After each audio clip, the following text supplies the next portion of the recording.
This is the Tabernacle Podcast with Adam and Rachel Ray and me, John Vermillion. What's up, kids? How you doing? Sorry, I played that. What's up, kids? What's up, kids? Because look how cute. Like, you guys are like this. Like, are you a couple? We are for quite a while now. Yeah. Just for quite a while. Yeah. So Pastor Adam Ray, our executive pastor at our church, been here 14 months. 15 months. Amazing what the man can get done in 15 months. But how long have you been married? 25 years. You just celebrated your 25th? Yeah. Wow, there should have been a party in church. 25 years, 4 months, and 3 days, actually. That's impressive. Right. Now you're just flexing. Well, I don't know any man on earth that can pull that one off, unless he You does wanna it know- up you to wanna know- 3rd, though? Yeah, today's Okay. April 3rd. Yeah, because that would have been really bad. We got married on January 1st, 2000. 2000. Oh. So the math is, I can even math that. That's what I'm about to say. That's impressive. Yeah, so it's a zero. Mm-hmm. So you always know the year, you know the month, that's impressive. Wow. Man, We didn't do that on purpose either. you did it? It was convenient. It was Yeah. convenient. Actually, if we would have been wise, we would have gotten married the day before, January 1st. But taxes-wise. Yeah. But we were told that it was better to get married January 1st, and it was for her parents, but not for us. Not for you. Oh, I We get gotta it. take it to the Yeah, cleaners. yeah, you got to take it to the cleaners. Yep. Welcome to marriage. Yeah. And the first thing we're going to do is we're going to take advantage. Yes. Okay. No, we're just kidding. But not really. Rachel, Yes. thank you so much for being on the podcast. Thank you. I was talking a little bit before we started, before our executive producer today, Matt Big Lats Hughes, that when we first decided to do a Help My Marriage podcast, I said from stage at the Tabernacle that we're going to have Tim and Heidi Burgess, and then we're going to have Adam and Rachel Ray, and it didn't happen. And there was illness, there was scheduling, there was, we were in talks with your agent. And I was given a hard time about this by some people. So I just want you to know, people want to know the mysterious Rachel Ray. Not that Rachel Ray that you're thinking about, the Rachel Ray that is married to Pastor Adam. So no pressure, Right. but Hate to disappoint I was thinking, you, but hey, we're not going to start with disappointment. Are you nervous to be here? No. Are you here of your own free will? yes. She pauses and looks at muscles right. Yeah. Well, we're going to talk about marriage today. Okay. And we've said that no one has, or there is no perfect marriage outside of the marriage made possible by the blood of Christ between the bridegroom, Jesus, and the bride of Christ, or the church. But we can work hard to reflect Christ in our marriages. So we're going to talk about marriage today, hopefully have a little fun. I've got a little something to kick it off with. I like it. Some humorous quotes about marriage. And I want your comments, true or not true, and totally disagree or agree. Speak freely, please. This first one is Michel de Montaigne, and he says that a good marriage would be between a blind wife and a deaf husband. True or false? Yeah, wowza. I'm not even going there. You're not even going there? No, I feel like that's just an entrapment. That might be entrapment. Why would he say a blind wife? I don't know if I don't know what a blind definitely wife. would not Maybe agree with because the hair that the husband's let himself go. He's unattractive, maybe. Yeah, maybe the Or- hair is gone. Or she just doesn't want to. I don't know. That's Yeah, a tough one. that's weird. I could understand the deaf side of it, depending Yeah. on how the relationship is established. It doesn't sound like a Not super by happy marriage. experience, though, Yeah. right? Yeah. No, not by experience at all. No. And I can imagine a lot of wives already think their husbands are deaf, Yeah. right? It's like, I Selective know in my hearing, home, selective John, we talked about this because I claim I'm always the last to know. We got, everybody's going different directions, kids, grandkids. And it's like, wait, what? Who, what? And it's like, John, we talked about this yesterday. Well, not with me. So maybe I am deaf. All right, second one. That never happens in our house. Never. I've got a feeling it does when the eyes glaze over. Yeah. I think it's role reversal. I'm always the last to know. You feel like you're the last to know. I do. Okay. Well, today just turned into marriage counseling. Okay, Yeah. great. Here's the second one from Benjamin Franklin. Keep your eyes wide open before marriage and half shut afterwards. That sounds terrible. It does sound terrible. These are bombing. He needs like some stuff we're going to talk about today. Yeah. Yeah. Yeah. Well, the thing is with Benjamin Franklin, fun fact from the history teacher, not happily married. Mhm. In fact, was a philanderer. And a lot of people don't know that. In fact, I used to have a professor in college that would say George Washington was not the father of our country. It was Benjamin Franklin. And he said he fathered 27 illegitimate children. Did he really? My 100%. word. Wow. Yeah, Mr. Ben Franklin. He also thought that the wild turkey should be our national bird. So, Which I may not disagree with that. The turkey's a noble bird. Let's not go there. I was, Not as cool looking as the eagle. yeah, they do have red, white, and blue in their head. There you go. So, it's a very patriotic bird. I just is. feel like if it was the national bird, Then you want to get to shoot it. Exactly. that's where I was going, and I was trying to stop myself from speaking of anything hunting related today. But Rachel, I did it complete for you. Oh no! Wow! Look at that. Well done. Well done. I was going to fist bump you, but it's no. You complete him, so Yeah. that would have been weird. Okay. Henry Youngman, don't know him, but he said the secret of a happy marriage remains a secret. Mm. And agree, disagree, Disagree. disagree. That's sad. That's sad. Mhm. Yeah. Now these are just AI generated famous quotes about marriage under the title "Humorous, Lighthearted." But Zsa Zsa Gabor, Mm. this will be our last one. She says, "A man in love is incomplete until he has married. Then he's finished." I would agree. I agree with that one. Mm-hmm. Way to go, Zsa I Zsa. know. Yeah. Yeah. And that has a little something, or a little, it touches on something that we want to hit today. And so opening thoughts about marriage, like what do you think just generally, like what are the biggest things, we'll start with you, Rachel. What are some of the biggest things that you've learned about marriage? Like 25 years of marriage, you're winning in comparison to like many people, even Christians, people in the church. Has it all been rainbows and unicorns? I wish I could say yes. I feel very blessed, but no, I think marriage comes with a big stamp of grace and redemption from our Savior. And honestly, if people don't have Him as their foundation, like I don't know how they make it. Past year 1-5. For sure. Yeah, it's God's grace that we're here. Now, he said rainbows and unicorns when I first met him.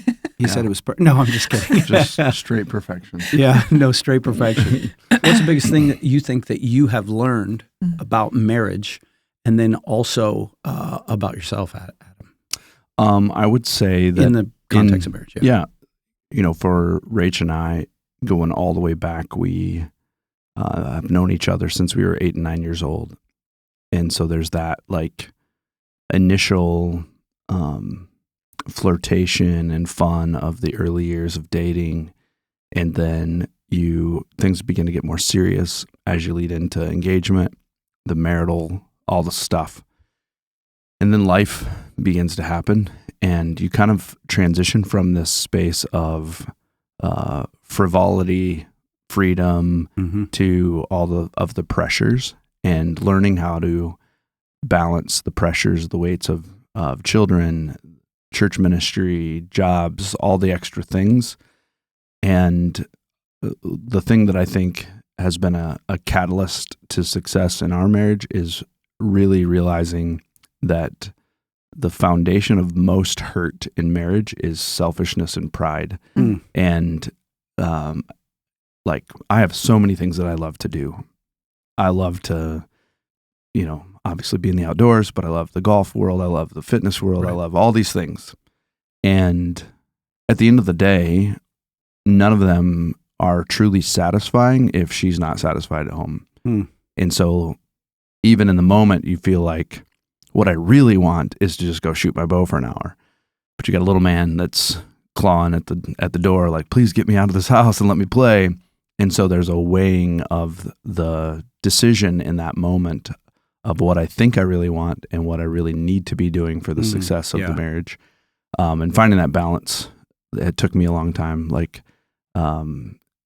dudes that hang out with me in the hunting and fishing world and they're always like, I cannot believe how gracious your wife is. And that's just an incredibly true statement. She sees the way that I function and operate and what I need at times. And it's like at her own detriment. No, just go. You need to get out. You need to be away. You need that time of that respite from the hustle of humanity and ministry. Yeah. And so there's the way that she's led with grace has taught me immensely through the years. I still suck at it, but it's a constant conscious thought, whether I heed what I'm supposed to do or not. It'll get out of whack from time to time. Yeah. But I think even with having the 3 older kids, watching that whole process, seeing how rapidly that flew by, things that we prioritized in that time frame that now looking back, it's like that was such a non-issue that we focused on. So now with this opportunity to kind of reset and do it again with Graylin, the time spent with him, with us, is it's so much more rewarding to just sit back and go, no, those other things are important, but they're not at all as important as these quality moments that I get to spend. Right. So, well, let's give a little context, because I want to go there, and then I want to talk about, or I want us to get to the thing that I'm excited that I learned from you 14 months ago, and we'll get to that here in a second. But how did you guys get married? Like, and we're going to go to Rachel. Like, give us the 3-minute how this became the dream couple. You said 25 years. Because I just took way too long on that answer. No. That was great. Yeah. Oh my goodness. So you met at 8-9 years old. Yeah. So his dad became the pastor of the church that my family was like generational in. And so, yeah, his family was this wow factor, 5 kids, all great looking, put together. And I'm just this little girl sitting in Sunday school watching this guy walk in. And, but fast forward a few years, like I was totally head over heels with him. He didn't know I existed. And he's way out of my league anyway. I don't know how God put us together. Not true. But yeah, I just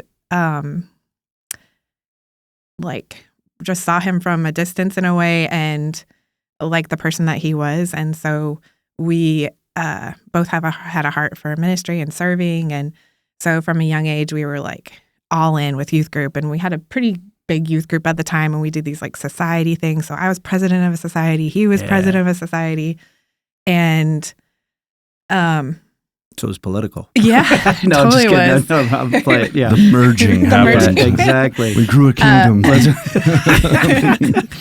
I love it. And no one showed up. Yeah. Oh, I heard about this. Yeah. So we had a youth group event, and we were trying to do this cool thing because we were into sending out tracts and walking around and evangelizing. So we put these little bags together of candy and gospel tracts, and we were going to go door to door and say, thank you for offering us something. We actually have something for you. We did this. Well, no one showed up. It was he and I at the church on this really The kingdoms didn't follow you. No, they didn't they wanted to go get the candy. Yeah. But it was just an absolutely awful Michigan October 31st. And so we were walking around just being friends, and I said something about, man, my hands are freezing, because I was literally freezing.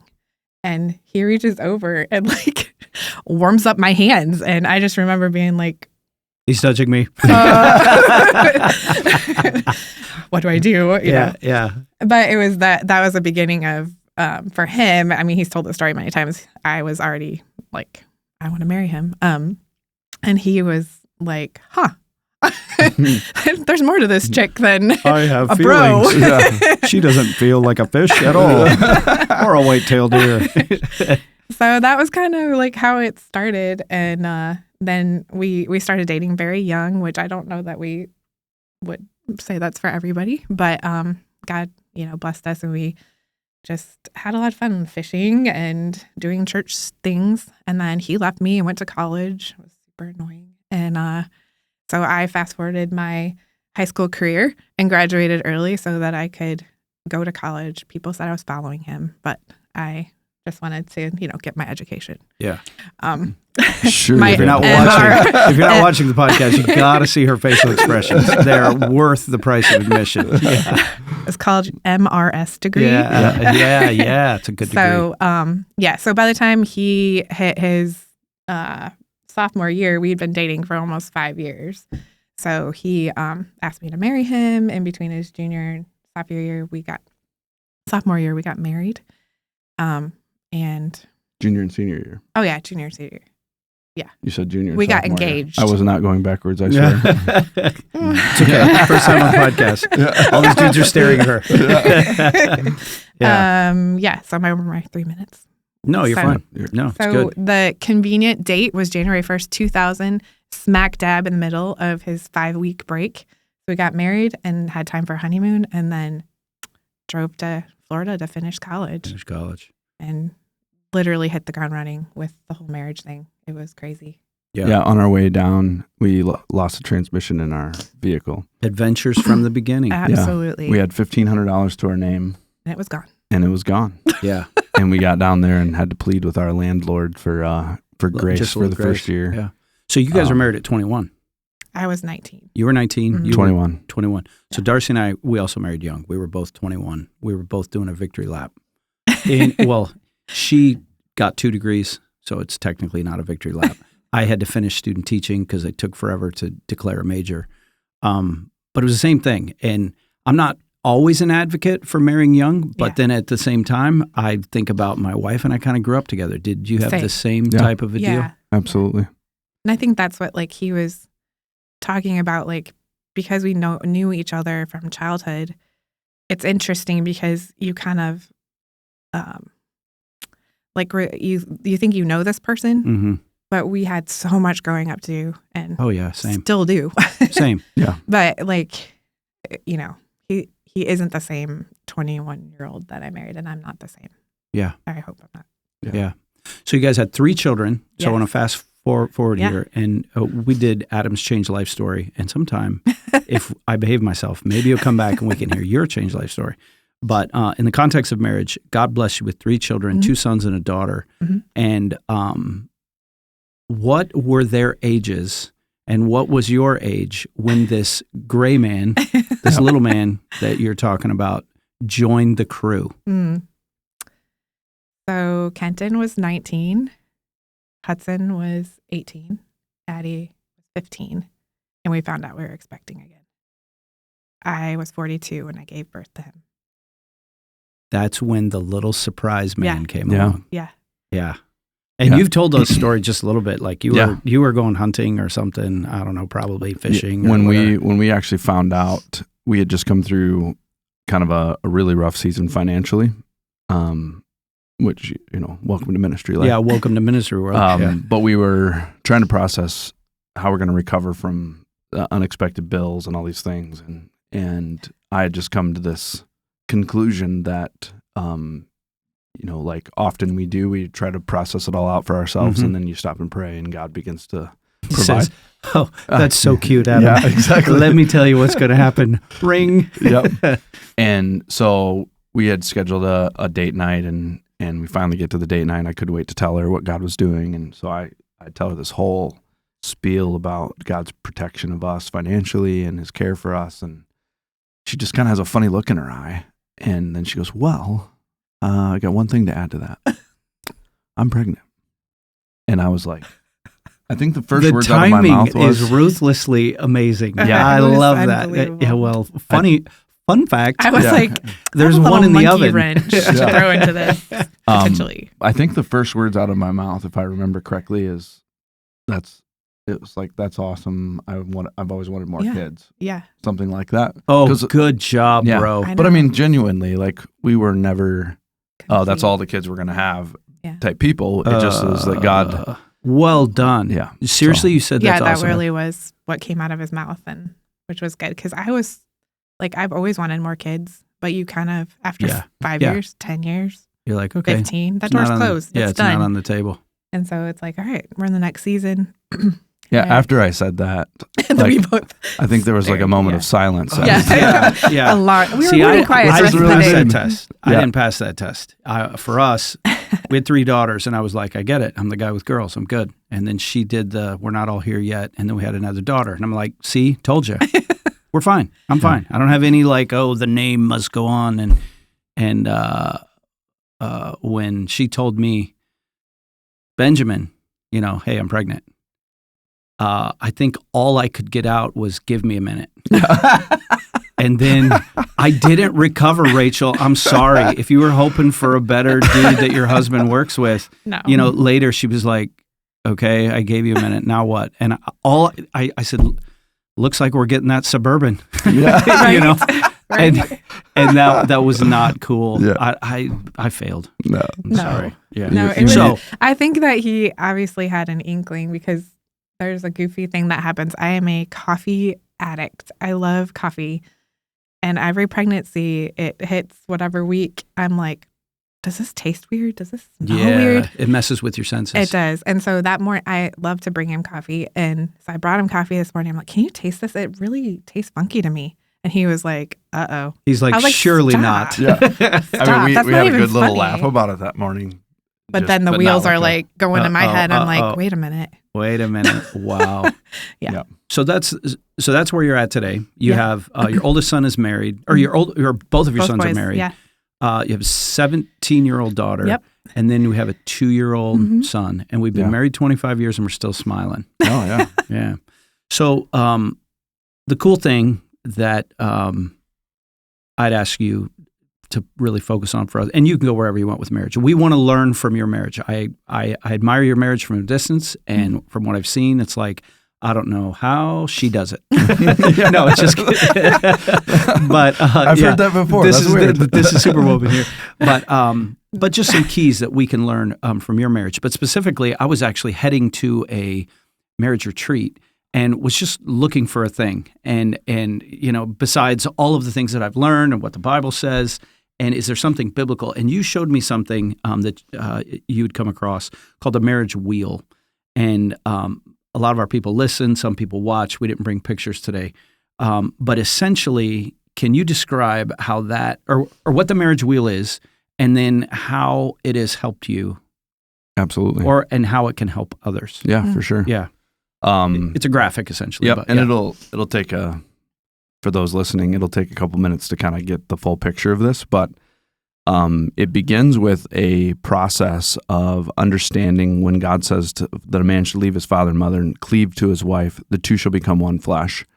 That was a combination of ESV, CSB, and KJV. No, I'm but tracking. You get it. Yeah. Says it in Genesis. Jesus repeated it. It's law. Yeah. Correct. And so that concept of one flesh is often misunderstood. If you ask most couples, as I do when they come into premarital counseling, what does it mean to become one flesh? Typically, the answer will be something to the effect of, well, it's speaking of the physical intimacy, or it's speaking of we're supposed to be like one person. But the concepts that build that to a reality are never understood or often misunderstood. It's so much more. Right. Okay. And so for the illustration of the marriage wheel, utilizing that term one flesh becomes soul level intimacy. And this concept of what does it take for marital harmony or marital bliss, as we might say, to truly reach this level of soul level intimacy. What does it take to get there? How do we achieve soul level intimacy? What is the broader picture of soul level intimacy? And so if you begin by asking the most men, what does it, if one word could describe what you desire out of marriage, what would that one word be? Most men that were polled or asked came up with the word significance. And so you have this concept of every man desires to be significant in someone's eyes or in some way. And whether the toil of his hands brings him significance, the wife of his youth brings him significance, it could be coworkers that bring him significance. Every man is pursuing that in some way, shape, or form.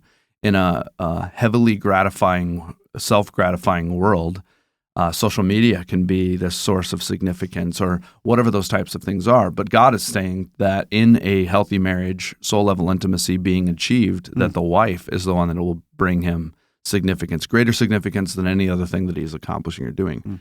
And for the woman, God, or that has been that same question asked, what is one word that would describe a healthy relationship or marriage? What if you could get one thing out of marriage, what would it be? The word is security. And when we talk about security or a wife feeling secure in a marriage, sometimes our initial thought is to go directly to materialism or to financial stability or some of that social status or that feeling of having arrived.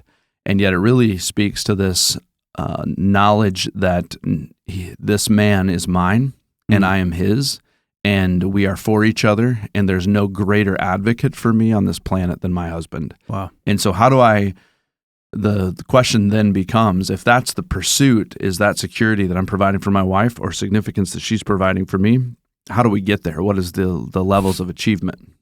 So that's important because, and we're not about bashing books or anything like that, but there was a book that made all the rounds, and a lot of the book is okay. A lot of the book I feel like it's a rock skipping the surface, but it drew attention to this idea that the deepest need of a woman is love, and the deepest need of a man is respect. And I've had women say, well, I want to be respected too, and a man say, well, I want to be loved. And I think it touched on it, excuse me, this idea of love and respect.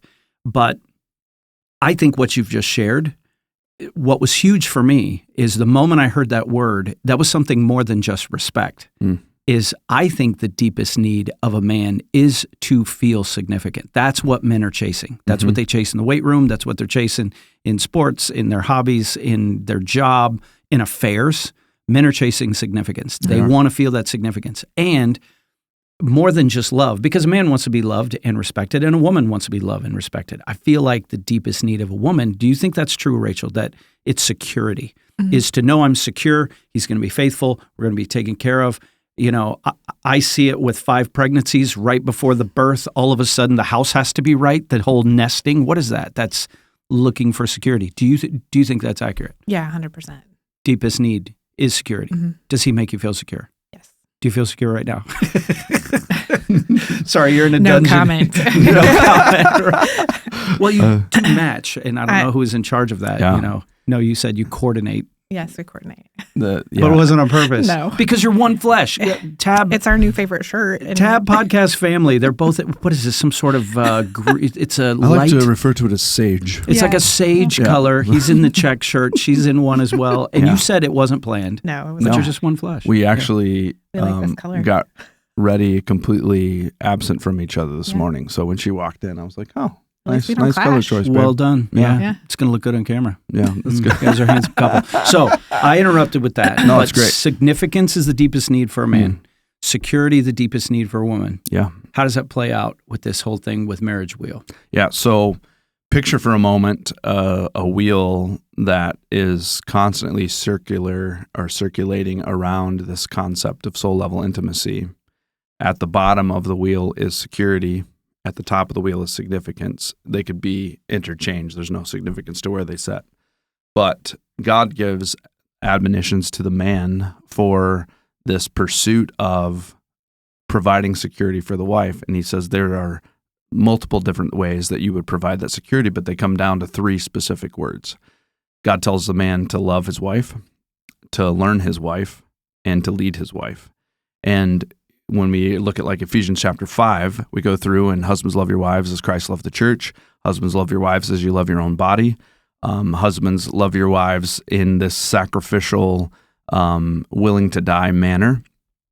And you think about the demonstration that Christ gave of loving the church, he's willing to die for it at the cost of his own persecution, torture, and sacrifice. As we're right in the middle of the Easter season, we're hyper-focused on this currently.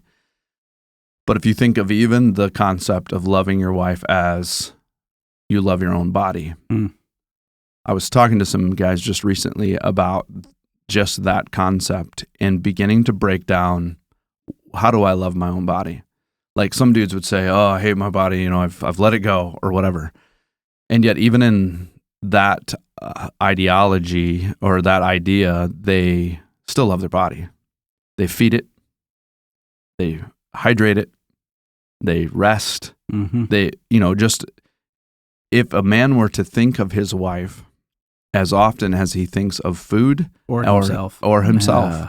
then just in that, there would be a massive transformation of the way that he loves his wife. I'm a person that loves to eat. So if I eat 5 times a day, I'm feeling decent. I could eat 6 or 8 times and feel Wow. better. The kitchen is never closed in our house. Just FYI. Until Kitchen I is fall open. asleep, I am usually still eating. But if you begin to think in those terms, love your wife as you love your own body. What does it mean to love your own body? To love my body is to care for it, to nurture it, to make sure that it has what it needs, to make sure that, most men, if you begin to have a cough, you're like, oh, I got to get to the doctor like right away. I got to get this checked in. Or some dudes they're noticing different things with their body, but they're too prideful to go to the doctor or whatever it might be. There's still a care factor for the individual body, whether you like the way you look or you don't like the way you look. That's not the concept. It is this reality that you are constantly in care of yourself.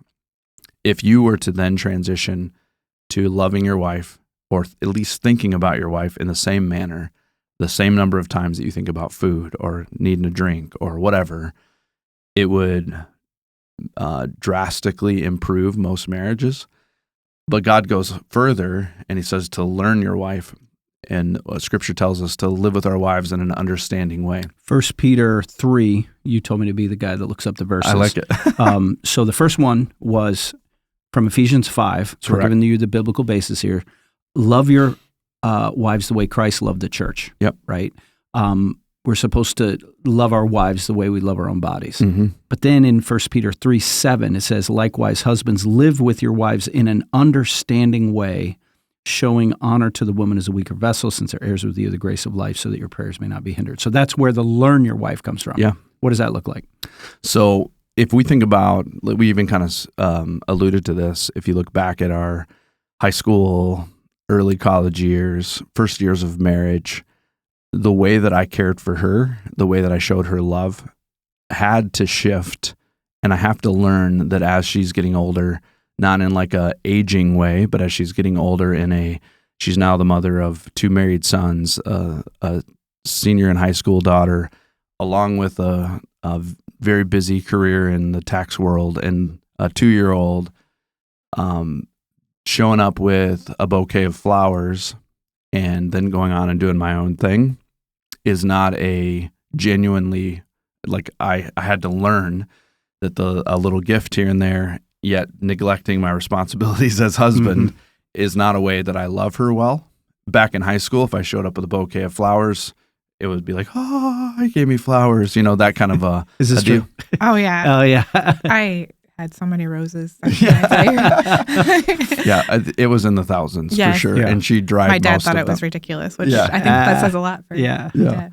Did not. Her dad would often say, "Bro, save your money," Yeah. and I was Yeah. like, "No way, man! I'm Yeah. bringing her I flowers." thought it was the greatest thing ever. Yeah. So, But then I think I've heard you share this before, then you got married and you're trying to finish college. Then when you brought her flowers, she's like, oh, we can't afford this, bro. Yeah. yeah, Yeah. no, Right. seriously, There's Yeah. a change. there was Yeah. a burden that I was placing on her as she's primarily keeping our budget and those things. As much as she appreciated the gesture, the gesture was also costing us our food bill. And, Yeah. those types of things. So those are simple illustrations of it. But the idea is I pursue a smallmouth bass, or I pursue a whitetail, or I pursue any other hobby that I have, the more knowledge that I have of the thing that I'm chasing, the better that I am at achieving the goal of catching it or shooting it or whatever.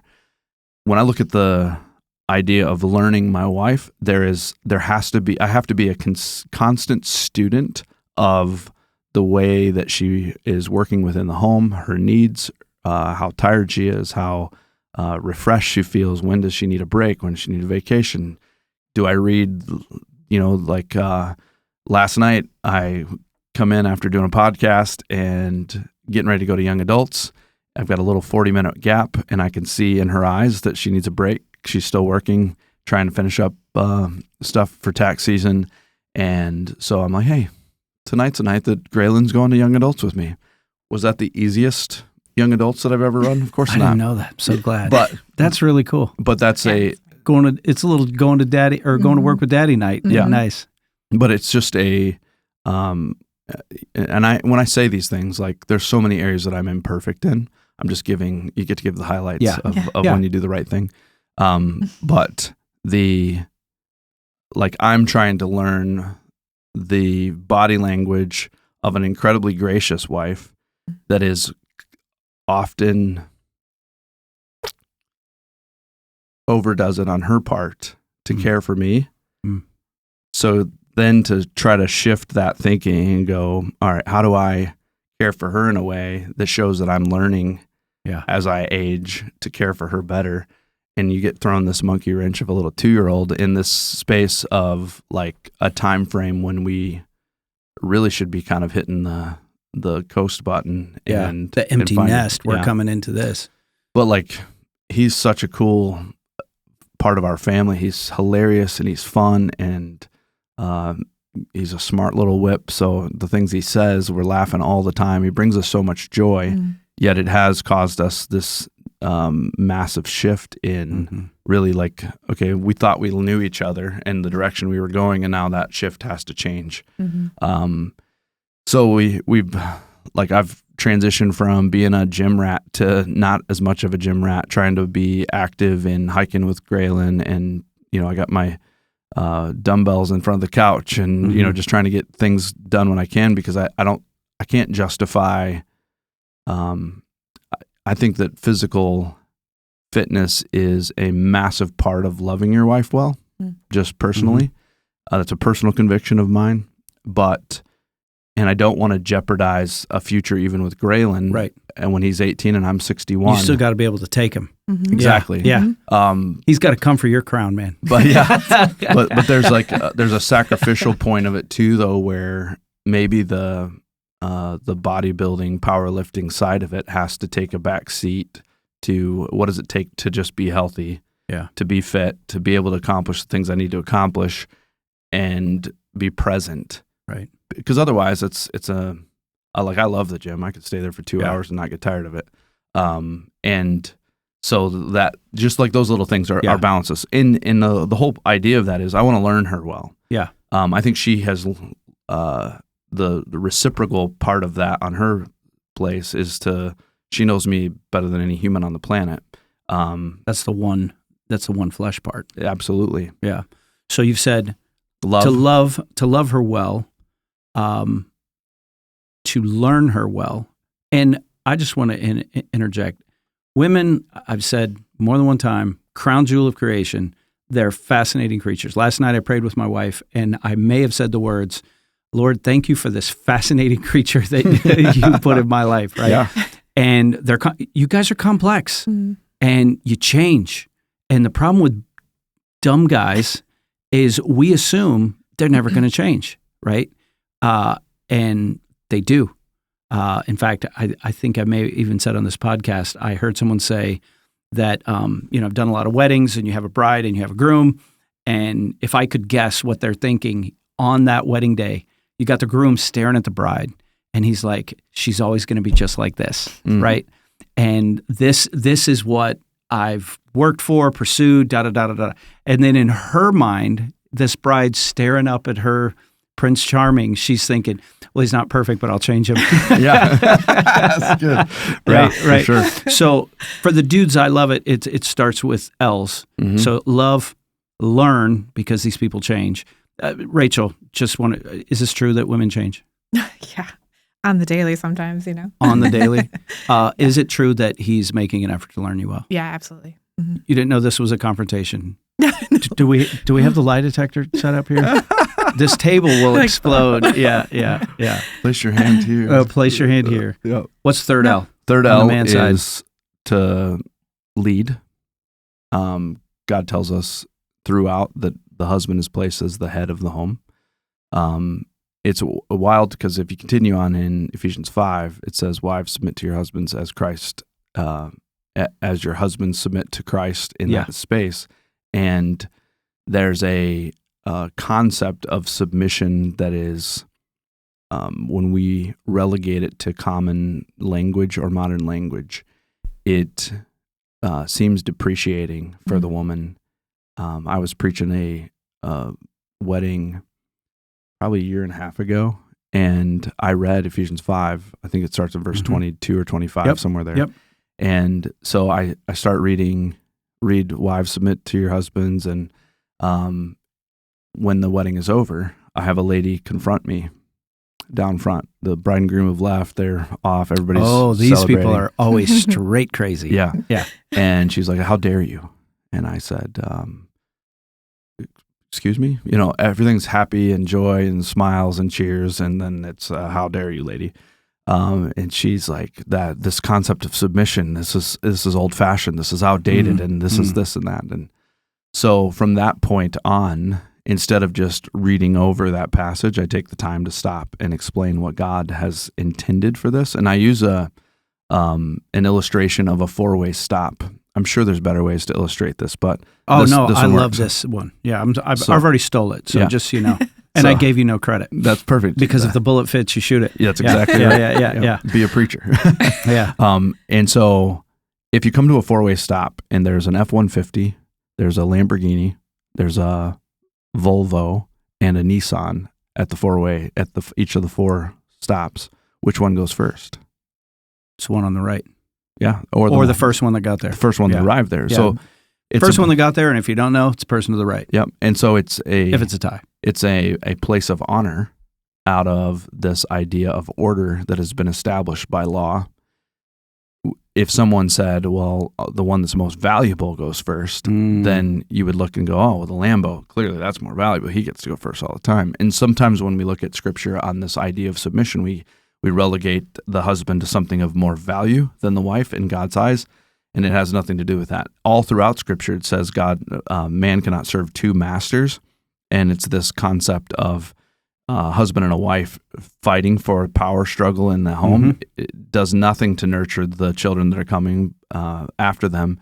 And instead, God is saying, hey, in this order, the man is now responsible to me directly, which is a massive place of responsibility. And as you think of leading the home spiritually, there is this pressure that is placed upon the husband, which many wives have to step in and take that role because men don't.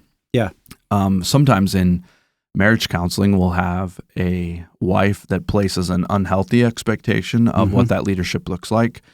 Sometimes it is, well, my dad did this, and my husband won't do this. Or that preacher who I only see for 37 minutes on a Sunday.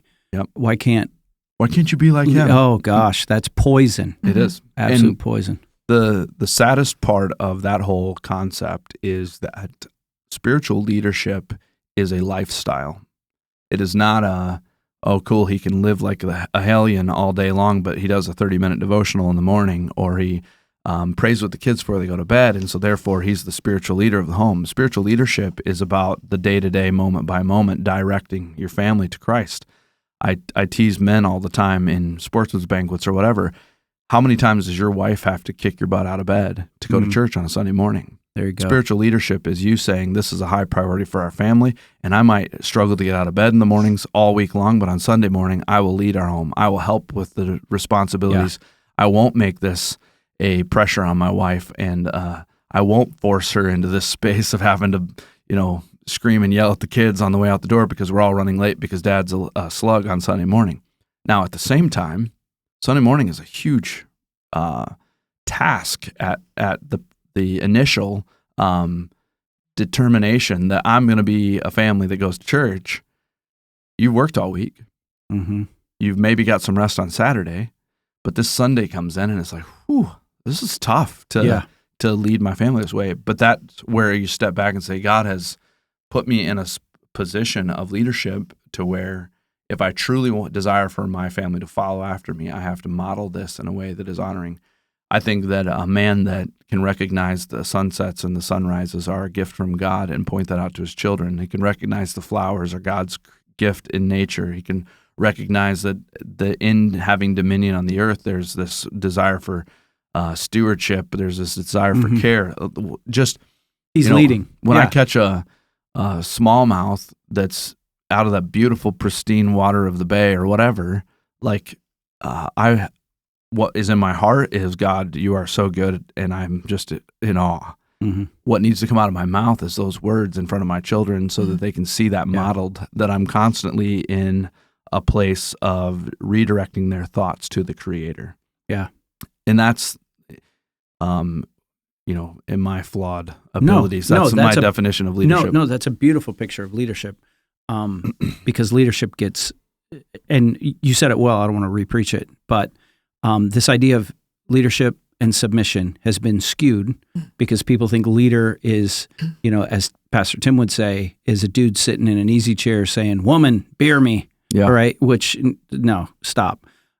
That's not what we're talking about. We're talking about leading like Christ, which is servanthood. And then this idea of submission. Is it safe to say that even with spiritual leadership, are there areas where you have seen Adam submit to you?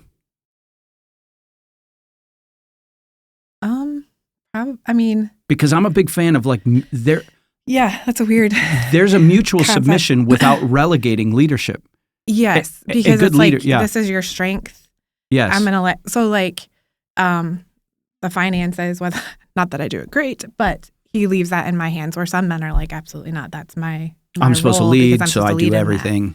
So yes, I would say that we complement each other in different areas. But I think the interesting thing too is submission is Christ is the example of submission. And to me, if it were the other that does get skewed, God would have had all the women in the Bible and said, here, this is what you're supposed to do. But Christ is the example. Right. And he's equal with God. So that, showing that role that we have equality in value, but we have different roles. Right. And so understanding what that submission truly is at its core changes everything. Right. I don't question,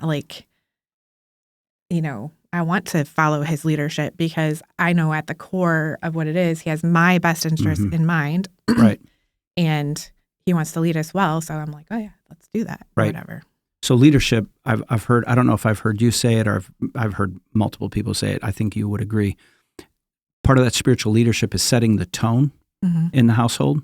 And you use church for an example. I guess what I was driving at more with submission is the way I explain it to young couples is, listen, where there's a party of two, we're not always going to agree. Someone has to break the tie. Yeah. That's where I see it for the most part. And sometimes and for me, that's frightening because I'm married to a beautiful and very intelligent person. And when we disagree on a course of action, financial, job, something with the kids, and we don't agree, I'm like, okay, wait a second. And we just had Jim Reed on here who said something brilliant in Help My Marriage Part 2. You can go back and listen to that one. But he said that a man, even as the leader of his home, who does not accept his wife's influence is not a smart man. I would go so far as to say he's a fool. Absolutely. It is to not accept the influence of your wife because there's certain things I don't see. But I guess where I was driving at with submission, there are certain fears that my wife has that, or insecurities, or her radar is on. And she's told me, just even in the context of church ministry, that person that you just made friends with today, I feel unsafe about that person. I don't want you spending time with that person. And that has happened rarely. I know that sounds like an extreme case. We've definitely had that. Oh yeah, for sure. And there's times it's like, okay, in order to make you feel comfortable, I'm going to submit to that fear. No question. And I would say yes then. Yeah. Yes. Or I don't feel comfortable with our kids doing this, Adam. And Adam's like, oh, what do you mean? Let the kid zip line. He's only 2 and still in a diper, but who cares? He's almost potty trained. Let's go. Yeah, I mean, I used a nail gun yesterday. It's fine. Right. So. And you're like, I'm not comfortable with this. Right. So little things. I'm not talking about whether we go to church or not. But would you say that's accurate? Yes, I would. Yeah. I think even to the level, because of the amount of trust that I have for her, there are areas where I don't even check in on certain things that I just know she's making the wisest Right. decision for the home. Right. When it comes to, I've shared this with you, like even sermon prep, the final, Graylin has thrown a little wrench into this, Yeah. but It's kinda sad. typically the final run through, just thoughts of notes and the ways that I'm going to present a message is in her presence, so that she can help me with the fine tuning of, Yeah, that didn't sit well, or that didn't. Yeah, you're preaching it out loud and Rachel's listening. Yeah. Yeah. Because I trust her to that extent where if she makes a recommendation, I would say 99% of the time I change whatever I had a plan on, unless I'm, there's something else that I know there's an extenuating factor that it's like, no, I really do need to say that for this reason. But typically I trust her enough to say, okay, if she feels that, she's in the Word, she knows the Word, like I'm going to trust her gut on this and go a little bit different direction. So that's in an answer to your question, like there's a high level of security that she brings me in. Like I've told you this before, there's very few people in this world that I, like when I preach a sermon or teach in any capacity, I'm doing it for Christ. Like I want him to be honored and pleased. I have a high respect for the pastoral team here that gives me encouragement of, hey, there's one thing you can dial in. But aside from that, like for the most part, you know what I'm saying? Yeah. Like you'll preach a sermon and everybody's like, that was the greatest sermon you ever preached. And then you hear somebody preach a terrible sermon and you hear the same person, that is the greatest sermon I've ever preached. Yeah. You're like, oh, I'm really glad I placed value on their opinion. Yeah. But like if Rach says, Adam, that was a great sermon, I trust her to be like, okay, we're in a spot. And here we have 3 times that we're preaching that sermon. So I place a high value. Like we will jump through whatever hoops necessary for her to be there on a Saturday night. Yeah. Because I want to hear, Yeah. hey, is there a better way that I could do this for Sunday? Is there something I can improve so that it reaches more people? Christ is more glorified. And so I love having you there, and I love having her there, and or Tim, but or from whatever. her, it meets your need for significance in a way that no other dude can do. 100%. I've gone so far as to say, for a man, if he feels significant by the woman, he doesn't care what the rest of the world thinks. Yeah. Really, like you could burn the place down. I don't care what John says. This needs to be said. I'm feeling prophetic today, and I've got a word. And she's like, "You go, dude." And you're like, "Yeah, we burned it down." Yeah. I mean, So to love, to learn, and to lead, how do those provide you significance or security? Sorry, because the deepest need of a woman, when he's doing that well.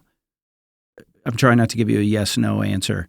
How does that build security in your heart and meet your deepest need? I think it's because he, like, I want to be known.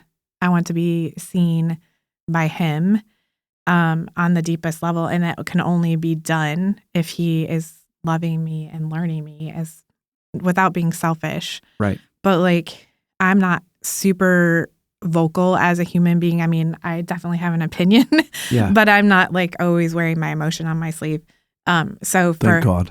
for me, we have some of those in our home, but but like for me personally, it shows, it gives me security because I know, like, as I watch him pursue the things that he loves in the outdoors, I crave that same pursuit. And so I know if he's doing those things, and just like last night, he's like, I'm taking Gray, and I'm like, are you crazy? Like, but it meant so much to me because I just needed those 2 hours to dial in and focus, and I really don't get that with the way our life is. And so those types of things are like, he sees me, he hears my heart without me even uttering a word. He loves me. Yeah. I don't know if that. Well, even with that example, just as you were talking, I'm thinking, you nailed all 3 of the L's with one move. Yeah. You didn't ask her. Yep. You said, no, I'm taking it. That's leadership. I'm doing this because I love you. And I know you well enough that this is important for our household. It's important for you. He's gone, right? Yeah. So the trifecta. Let's go. Yeah. I've got done. 1 out of 400 failures. Right. So when a husband is loving, learning, and leading well, he's going to build significance in his wife. Are you comfortable enough for memory telling us on the woman's side, like that role? Yeah. Because it sorry to put the pressure on you okay. there, but Doesn't as matter. I'm thinking about it, I think that it may sound better coming from a woman. You don't think that I should tell all the women how to live their lives? Come on, bro. No, I think you should. No, but listen, we got some fire leaders in this I might need thing. some prompts along the way. Yeah. So Yeah. for the man whose deepest need is significance, what are the things on the woman's side of this being one flesh? So I'm super passionate personally about this, but the first one is to be his biggest fan. And it sounds a little silly sometimes to people, but like I would say you are just his biggest support and role, and not like to a point where it's fake or false. Or blind. Right. Yeah. But just like, okay, so for me personally, I saw some interesting role models that I wanted to be different than. And I literally saw the way that these wives would do things literally suck the spirit and life out of their husband. And they were great men, are great men. But I was like, wow, there's got to be a different way. And so just through my own personal study and walking through hard things, I believe wholeheartedly, like I have this incredible gift as a wife and power to let him be free.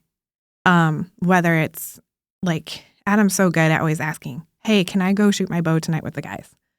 I could say, sure. And then stand at the, kitchen doing dishes, grumbling the whole time, or I don't know. That's probably a weird example. But there's just different things instead of being like, absolutely. And then actually letting him, both for me, not like holding grudges for things that he's doing, but like just everything that he does, like giving him those freedoms within reason to be the man that he needs to be. And I want him to be for Christ, like that full freedom. And I think that is being the biggest fan, as not as just like, not in as much as just false praise and building up his ego. And like those are good things. But the flip side of that is like the flip side was always seeing like, well, if anything is going to get done around this house, I'm the one that has to do it. Or and that just sucks the life out of guys who are out there genuinely trying to supply things for their family, support their family, I think. And then they come home, they're like, why didn't you take out the trash? I mean, that's a legit thing sometimes. Yeah. But like, he doesn't need to hear that after he's, counseled 5 people and I don't know. Been in a meeting with me. Yeah. Trying to do sermon prep, 2 sportsman's dinner, and a man up camp. Yeah. Right. So you're saying like the biggest thing on the woman's side is to be his biggest fan. Yeah. And that's sorry to cut you off. No.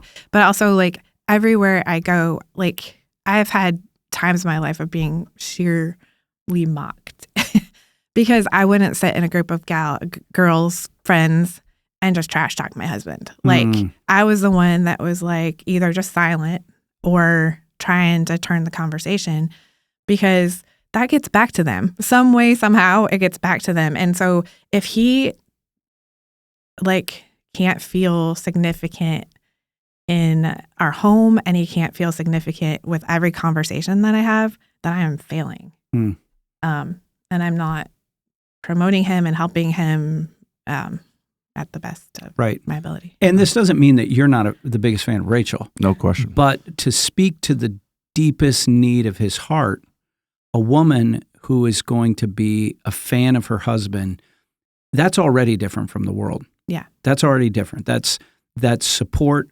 That's encouragement. I've always said men are way more insecure than most men would admit.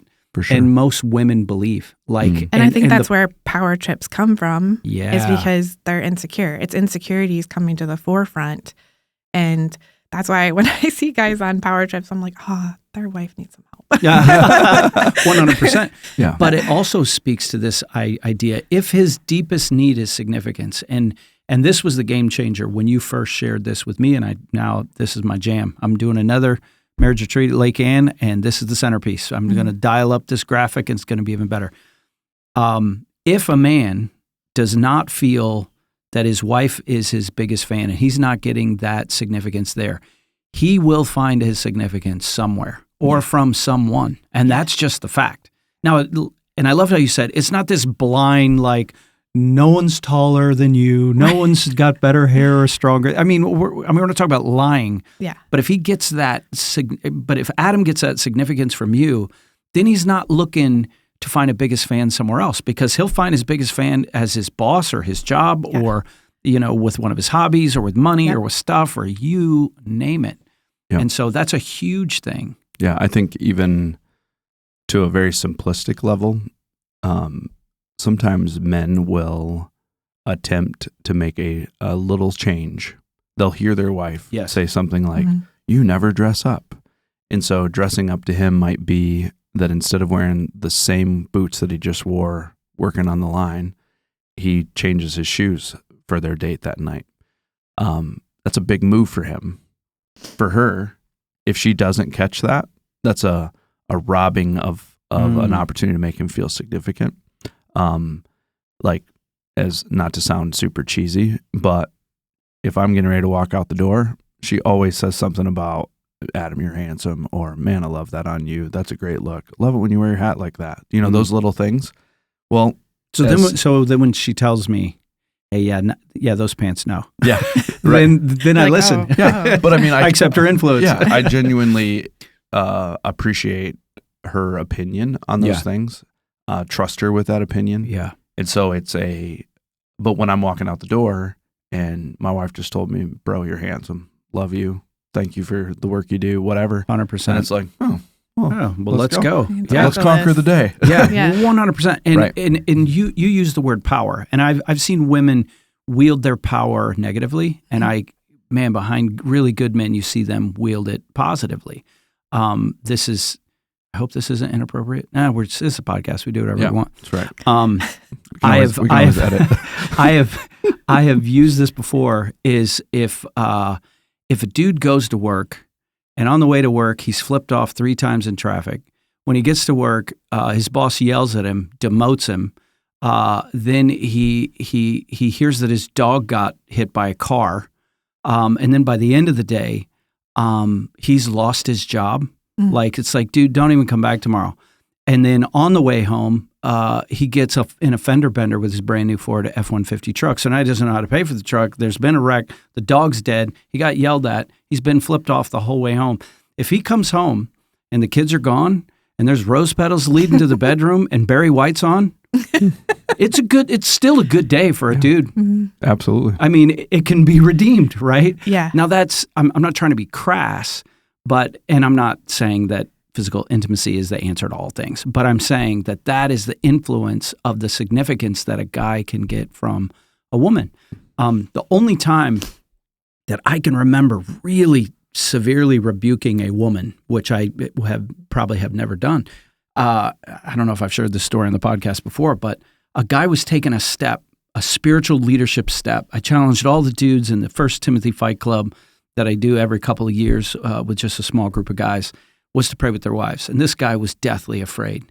And so we actually practiced women need to know that sometimes guys, I know women that won't pray in public or in front of someone else, and they want the guy to, right? So he's just deathly afraid. So each guy had an opportunity to pray, and there's no wrong prayer. You're just talking to God, whatever. This guy took a step with 3 little kids and his wife at family dinner. They were about to ready to dig in, and he goes, hang on. He goes, we're going to pray. And his wife was like, okay, all right, And this is a woman who had prayed for him to get him into church for years, prayed that he would make a decision for Christ, he did, prayed that he would say yes to Fight Club, and he did. Just begging God, would he just lead our home? The guy prays, and he comes back to Fight Club the next week. I'm like, how'd it go? You prayed to dinner. What's up? When he said amen, she was staring at him across the table and said these words, somebody needs to work on praying more, and the kids, ha, ha, ha, and they ate. And when I found, it was the one time I took What Happened at Fight Club Doesn't Stay at Fight Club. I found her and I said, hey, I heard about the prayer. She goes, oh yeah, he's all over the place. And I said to her, how dare you? You have cried in my office about leadership from this guy. And in that moment, she couldn't be his biggest fan. Small step. Wasn't shoes, it was prayer. Yeah. Cut him up right under the knees instead of, I get emotional. And, she repented and it changed. Just open your eyes to see. That's a wound. That's it becomes a wound. And yeah. And I think that being his biggest fan can kind of coincide with the learning side of things, because if I don't really know where he's at, where his heart is at, what's going on with him in that day, because I think guys are complex too. They get a bad rap. But if I don't know that, I can't encourage him in whatever direction that he needs or bolster him where he needs it. So I think it coincides with that. You can't be a fan to something that you don't know. I mean, look at sports teams. You don't know what's going on. You're Yeah. like either a fair weather fan or you're intensely into it. So what's the second F? So we know that fan. What's the second one? To follow and follow his. Yeah, it's a big All one. the women just press stop. Pause. It's not as. So you convince us, or you convince them. Yeah. Oh, great. No pressure. I am not a salesperson. I'm the worst. I think, a lot has been said already, but just to trust his leadership and follow. And there's been a lot of from the Baptist world that we came from, there's always sometimes you just got to duck and get out of the way so God can hit your husband. You follow his lead, and even if he leads down the wrong way, you just got to get out of the way. And to some degree, that actually can be true. In our relationship, it is such a level of honor because he listens to my opinion, but my opinion is not always right, but sometimes he does take those things into consideration, or he actually runs with it. Other times, he feels very led to go whatever direction. And so it's me putting that faith in him that he has, he loves me. He loves our family. He wants to lead it. And so I'm going to say, okay, this wisdom is hopefully from the Lord, and we're going to run after it. So it isn't blind following. Your opinion is heard. Your influence is offered. Yeah. So it's not just and you said, I kind of missed that. Sometimes you just duck and get out of the way. So I'm following, but I'm scrunched down and no. Okay. But I would say we have had some of those decisions where even in ministry, we'll walk this carefully, but I was it's time to go. We need to go. And he didn't feel that way for various reasons. And I had to realize that me continuing to be a broken record on that was actually going to be a worse detriment to our relationship. And so just letting go, giving it to God. So that's the other thing with following. You're relinquishing your thoughts and desires and whatever to God and saying, God, I trust that you have him and you will direct him in your time. Yeah. And it hasn't been without bumps. We've had some pretty big bumps. Yeah. Well, that is just such a biblical perspective. Go all the way back to Genesis, right? And so it talks about the curse, when God delivers, okay, listen, now you're going to die. For men, work is going to be hard. For women, I'm going to greatly increase your pain in childbearing. But there's going to be this enmity, between us and Satan. But there's also going to be this desiring of your husband's place, right? And so giving it to God, and so a woman who's living under submission, it's first to Christ, and then it's second to the man that she's in covenant marriage with. But for a lot of women, I don't know, if we go back to Ephesians chapter 5, what it says here is that in the same way, husbands should love their wives their own body. He loves his wife, loves himself, for no one ever hated his own flesh. Sorry, I missed the part. Oh, husband, love your wives as Christ loved the church and gave himself up to her, that he might sanctify her, having cleansed her by the washing of water with the word, so that he might present the church to himself in splendor, without spot or wrinkle or any such thing, that she might be holy and without blemish. And so there's this double responsibility. you're responsible for your relationship with God. But somehow nobody knows, there's this implication that you're also somehow responsible for her relationship with God. No question. And where you're responsible for is for you. He's kind of got this double whammy triple if you add the children. Right. It's your relationship with God, her relationship with God, and the children. Not that we're not free agents and we don't have our own free will, but that's a triple responsibility. And it goes back to, hey, this is hard work. Yeah.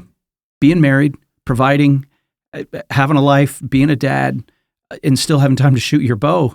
Dude, you're going to get up early in the morning and probably crawl in bed late at night. It's going to be hard for you. That's part of the curse of sin. Yep. And then for you, it's like this, look, my deepest need is security, but I'm finding my security in Christ, and I'm trusting my security to this dude who sometimes, Adam is incredibly organized and administrative and always answers emails, right?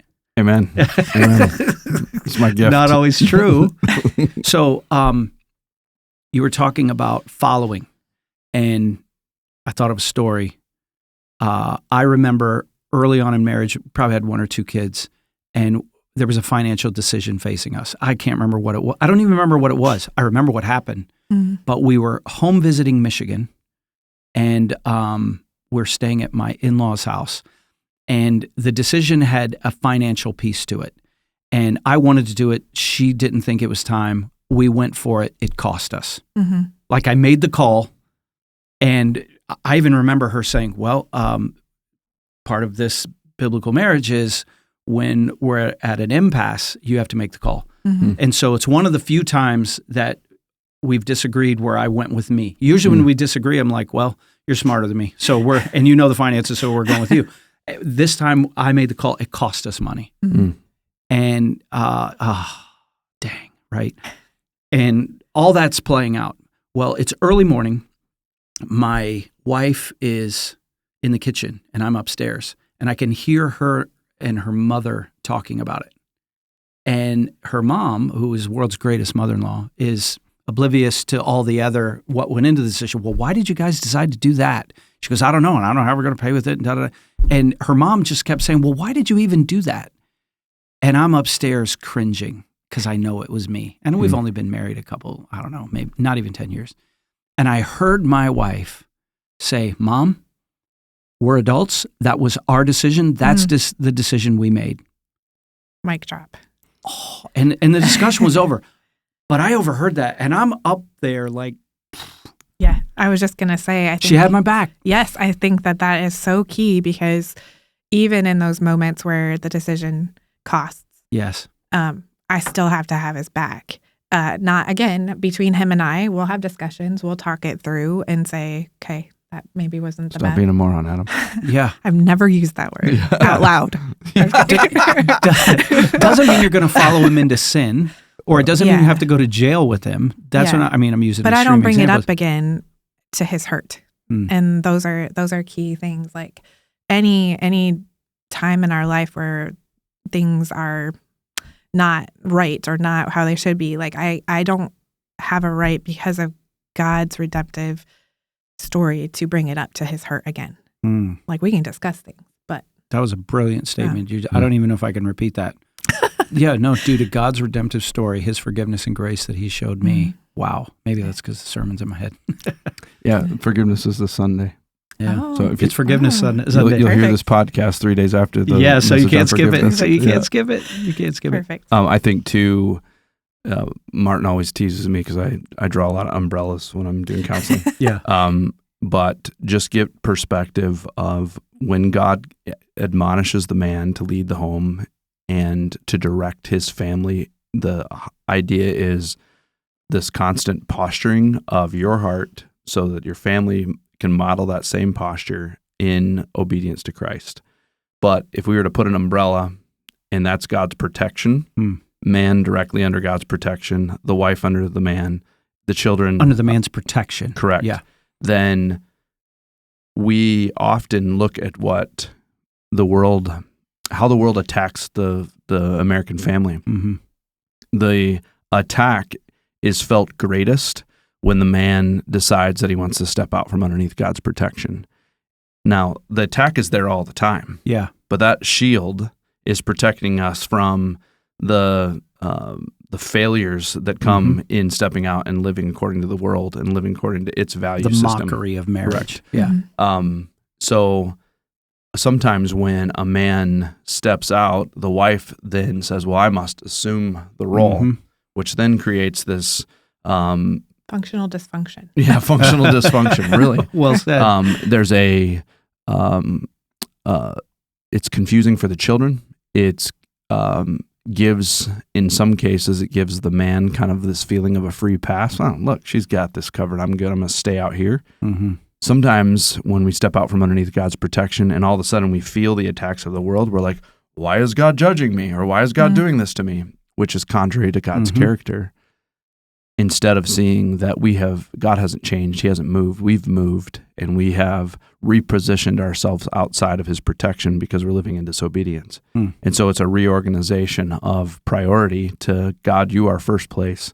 I want to live in obedience. I want my family to be able to see me first obeying, and then they can reposition themselves in that same place, which is under God's protection. It doesn't mean that all of life's hurts are going to be avoided. Bad things aren't going to happen. But we go through loss together. We go through miscarriage together. We go through hurts in ministry together. We go through failures in ministry and all the different things that we have witnessed and been a part of.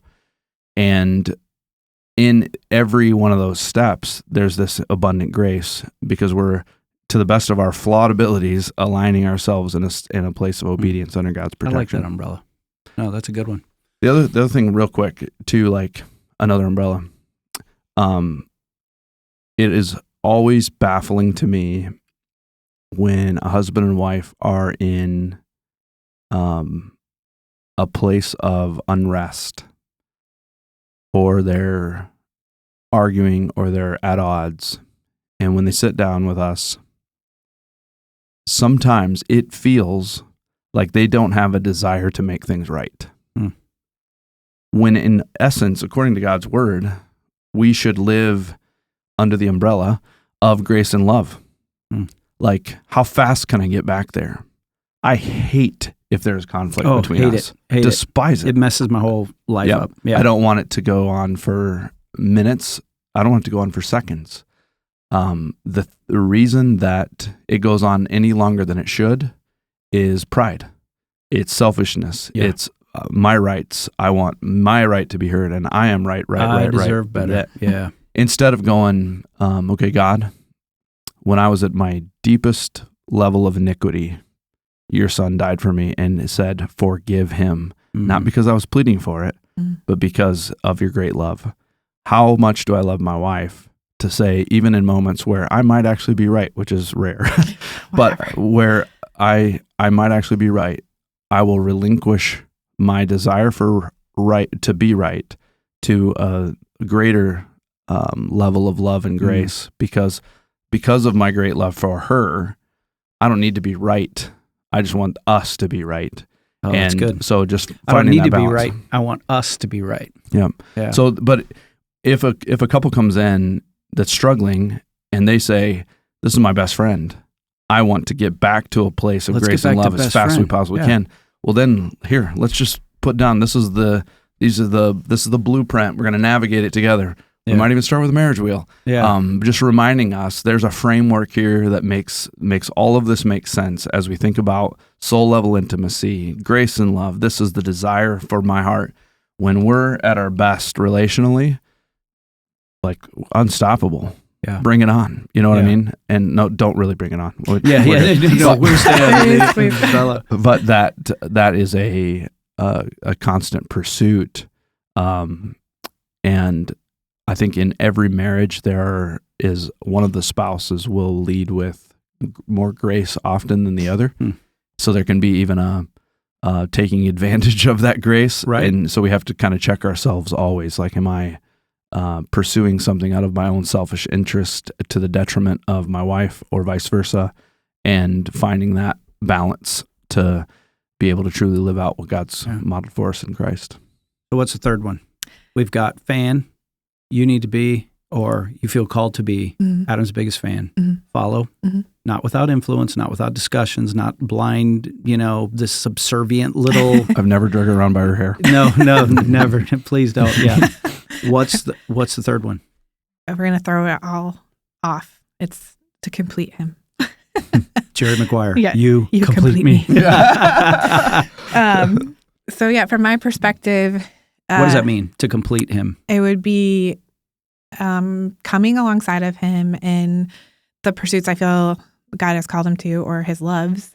And, so it's going to look so different for Adam and I than it is for you and Darcy and all the other people listening. So not to have comparisons like, wow, they look like they, whatever. It's literally, again, all of the steps, like me knowing him and loving him. And so for us, it could be making sure he's fed before he goes to the office, because I know that he gets hangry and it's not going to be well received. Me. Yeah, for you. It's not going to be safe. So Yeah. my care for you. Yeah, too. thank you. Yeah. No, I'm kidding. But Much appreciated. To the point of, like, people ask me all the time, are you super into the outdoors and a hunting, whatever? To be honest, I was the girliest girl out of the four of us, and I married the manliest man Yeah, on the planet. Outdoorsy, But Grizzly because Adams. because I love him so much, and I want to understand his loves. Like, we have a healthy diet of hunting shows in our family on TV, and so I know a lot of the lingo. I know some of the equipment, and it's fun sometimes when I can spit some game that way, right? Yeah. And you got boys too that don't make it easier. Yeah. Now I just take a back seat because I have the boys. And they take that place. But just, I mean, that sounds silly, but just things like looking for ways to come alongside him and love him well in those things. But then also just like spiritual encouragement. I haven't done it in a while, to be honest, but like always sending him like texts with devotions to help him, because like he's always pouring out. So like, who's pouring back into him? I'm trying to think. Is it also areas where he lacks? Mm-hmm. And I know it's hard for his biggest fan to admit, but there's some areas that without you, he's dead. Yeah. I mean, you mentioned finances, and that's no small thing. Yeah. I assume you are air traffic control for your home, with a lot of people coming and going. Yeah. And it's to make him be this arrive where he's supposed to be, and on time, dressed, fed, not hangry. Do you do a little bit of that in the completing world, or seeing things that he doesn't see? Yeah, I feel like I don't know. This is being very vulnerable, but our family. After it. I know our family can be a little bit. Several of the members of our family are a little bit like Tasmanian devils, where they come into the house in a whirlwind and touch all the places and the things, and then they're out the back door, And so I'm a lot of picking up the pieces and trying to get them back in order so that it can happen again the next day. And I'm thankful for that, like that God has given me that. So making sure that after 5 changes of clothes that we have laundry that's clean, I only changed clothes 4 times yesterday. He has a lot with all of the things that he's involved in every day. So just trying to be mindful, and I fall short often, but just having at least one clean shirt and pair of pants for him. Well, this speaks to what the Bible says about the two will be one flesh, or even when God first created Eve and brought her to Adam, it was as a helpmate. Yeah. And I've heard women say, I don't want to be no helper, but and this goes back to a sermon series we did years ago. We did the book of Ruth and took a totally different angle. I was reading this really cool book, and there's so much going on in Ruth. There's all these different angles that you could take. But as Boaz found his helpmate, and it's called Ruth, but it starts with this woman Naomi who's lost her husband. There is no security. It's gone. She, the oft quoted scripture from that, whither thou goest, I will go, and where you stay, I will stay, and all this. Right. That was actually a woman speaking to another woman. Right. That wasn't, Right. A husband and a wife, and all that kind of stuff. I've always, sorry, the little nerd in me comes out. But we took the angle of when God said in Genesis, I will make for you a helpmate. The translation is, I will make you an Ezer, or an Ezer, how E-Z-E-R in the original. which the only other places we see in Scripture that word used, it's a name of God. He describes himself, and it's always in a military perspective. I will make you an intimate ally, an intimate helper. You're going to go to battle with her. And this is before sin, So as the books that we were reading and all this kind of stuff, we chose to call the series, and it's our most requested. Where did that series go? We'll have to do it again. We called it Ruth the Warrior Princess. Oh, wow. Because it really, what he's not looking for this subservient, what is the new thing? I don't know. I can't keep up with the social, the trad wife or whatever that is. No, it's an intimate ally, an Azer to go to war with. And it goes back to what we were saying before. If you feel significant, there's nothing you can't do if she's the wind beneath your wings. Yeah. But if you have a woman that's fighting for your place, and so the complete part, I always think of that is I'm here to see the things you don't see. We have 4 daughters.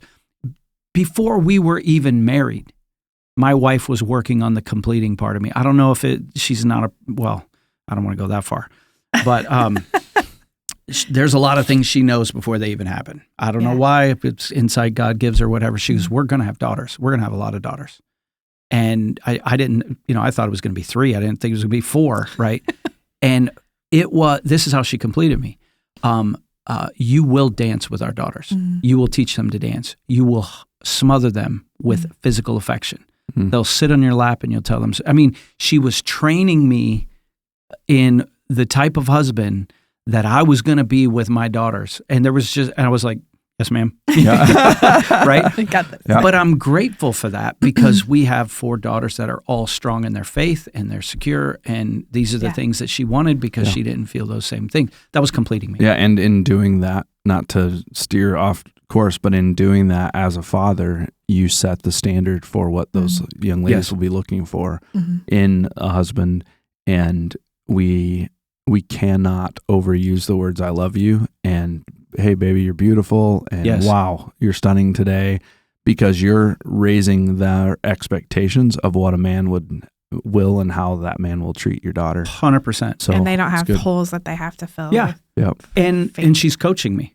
Too. I've joked before that if something, God forbid, ever happened to my wife, I would need an army of people. I don't know where my mortgage is. I barely know my PIN number. I have no idea where these papers are happening. I got everyone out of the house so she could do all the taxes, right? But I'm all just this past month, one of my children was leaving the house, and I thought I complimented her hair. And I said, I love it when your hair's like that. It's everywhere, because it was one of those big hair days. I'm a child of the 80s, Gen X forever. I was like, yes, your hair is everywhere. As soon as she left, my wife is like, why did you say that? I go, because that's how I felt. She goes, you don't understand. That was not a compliment to her. And I'm like, how do you know? Did she tell you? You didn't even see her. I was the last one. And then I'm like, okay, I suck. Yeah, sorry. I thought I was complimenting the dude the way a dude would just go like, I got the fro today. She did not want to hear that she had a fro that day. Oh. Yeah. I'm like, completing. Yeah. So I think, fan, follow, complete. Yeah. Sorry. I have another thing to say. Go ahead. You go first.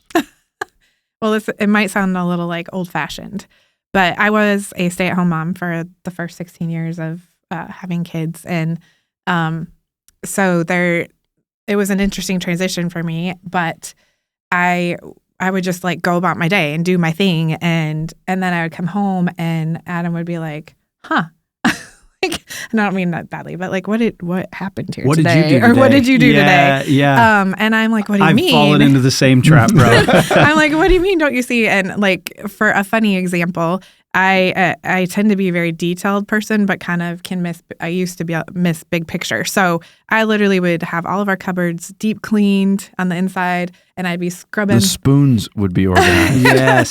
Scrubbing the, spigot, spout, whatever, with a toothbrush, but there's a mountain of laundry in the living room, and it's the first thing you see, But anyway, I don't know why, but God just did a work in my heart. And so I noticed like it was causing friction because like I wanted to feel him like I was meeting his needs and completing him, and I wasn't. So I'm like, well, what are we missing here? So I started asking him, like, as he left the day, like, what is your priority today? Like, what would be most helpful to you if I prioritize that? which was kind of like a hard pill to swallow because I'm like, I got this. I'm doing my thing, But it really revolutionized because he would come home and be like, wow, even though there was still, laundry, he saw the thing that I pushed to the forefront that mattered to him. So that was like also creating significance, but it was completing something for him that he just didn't have time for. I don't know if that makes sense. No, it does. But those kind of things. The vice versa is, we still do that to this day. You'll ask her all the time. What is your priority? Yeah, hey babe, I have 4 hours tonight. What's a priority?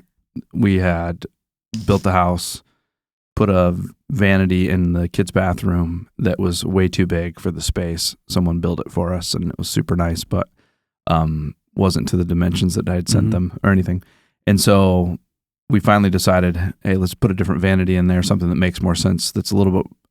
I'd built a walnut slab, live edge countertop in there, and just couldn't handle the abuse of all the kids and the things that got splattered on it. And so none of the finishes looked great. So we pull all that out. Well, it left this little 1 foot section of tile unfinished in front of the vanity on the alongside the door. And so one of the days last week, she was like, could you just finish that tile? Now, I hadn't been in that bathroom in forever. It's but she sees it. Yeah. And, but I only say that not to be like, good job, Adam. But just, hey, babe, I have these hours. I want to use them. What can I use them most effectively for you? What's a priority? Hey, can you finish those shelves in the basement? Sure. Or whatever. But just, now I could have gone out into the garage. Yeah, I think he's much more a big picture person. So he is, which is beautiful. And that's what God uses. But I'm the detail person. So I'm like, well, it makes more sense for me to have these little things that are tedious and annoying to do. But I need them done because of your big, strong muscles, and I can't do it. Yeah. Nice. Yeah, at the end. High five just happened. We need that screenshot. Yeah. The snack. Yeah. No, but like, I think there's in that completing concept, if you had 2 puzzle pieces that completed a perfect square or a perfect circle or whatever, the way that a puzzle piece fits is there are voids in one person's life where the other has extra. Yeah. And so then those 2 come together and form something. So I look at myself, I hate admin stuff, executive pastor, preach. Yep.